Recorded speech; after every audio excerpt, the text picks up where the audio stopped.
Is on COPD. COPD means chronic obstructive pulmonary disease. It is a chronic inflammatory lung disease that causes obstructed airflow from the lungs. COPD is chronic, which means it lasts a long time and it is always present. Emphysema and chronic bronchitis are the two most common conditions to contribute to COPD. Chronic bronchitis is inflammation of the lining of the bronchial tubes, which carry air to and from the air sacs of the lungs. So right here you can see that the bronchial tube's inflamed a little bit.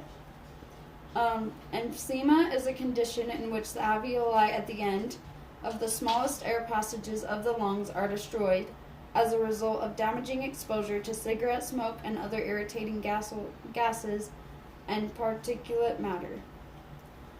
The main causes of COPD is smoking. There's also asthma, pollution, age, chemical exposure, AAT deficiency, and chronic bronchitis. COPD is the fourth leading cause of death in the United States. Around 12 million Americans have COPD and about 125,000 die each year. COPD is more common in women and affects them more severely. Right here it shows lungs. So this is a healthy lung and this is the lung with COPD. So the healthy lung has the brachial tubes are clear and inflammation free. The air sacs expand and collapse with each breath.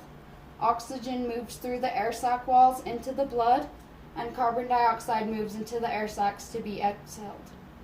Along with COPD, the alveoli loses their elasticity and shape, making it hard to exhale. Air gets trapped in the lungs, the bronchial tubes become inflamed and narrowed, and thick mucus forms, causing a chronic cough. Your lungs rely on natural elasticity of the bronchial tubes and air sacs to force air out of your body. And with COPD, bronchial tubes lose their elasticity and overexpand, which leaves the air stuck in your lungs. The high CO2 can cause fatigue, shortness of breath, confusion, and sleepiness.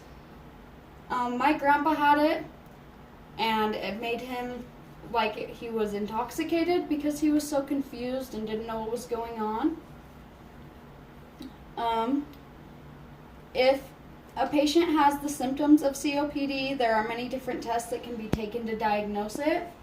So like pulmonary function studies, ABG, which means arterial blood gas measurement, a chest x-ray, screening for genetic deficiency when there is a family history.